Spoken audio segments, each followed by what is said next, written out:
À l'endroit même où ils ont vu leurs proches être emmenés pour être exécutés, les survivants du massacre de Srebrenica ont suivi avec soulagement la confirmation de la condamnation à perpétuité de Ratko Mladic.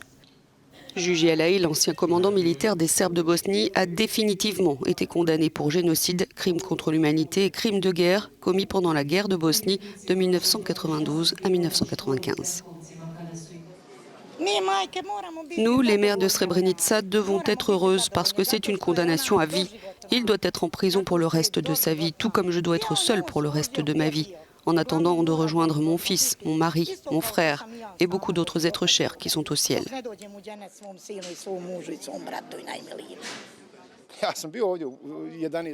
J'étais ici les 11, 12, 13 et jusqu'au 21 juillet 1995. Ratko Mladic n'a pas tué près de 10 000 personnes tout seul. Il n'était pas seul pour organiser la déportation de 30 000 personnes en 3 jours. Si certains survivants estiment que d'autres devraient être jugés, pour de nombreux Serbes de Bosnie, le général Mladic reste un héros qui n'a fait que défendre les intérêts du peuple serbe. Une partie de la communauté minimise, voire nie les exactions commises durant la guerre, à Srebrenica, mais aussi durant le siège de Sarajevo ou dans les camps de détention de Prijedor.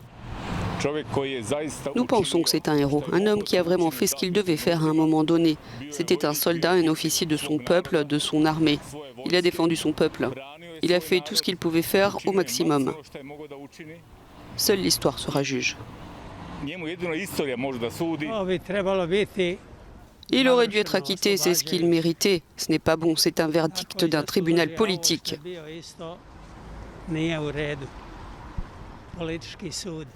8000 hommes et garçons musulmans de Bosnie ont été exécutés à Srebrenica dans l'enclave censée être protégée par l'ONU.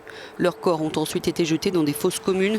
Depuis, 6600 ont reçu une sépulture officielle où les familles peuvent venir honorer leur mémoire.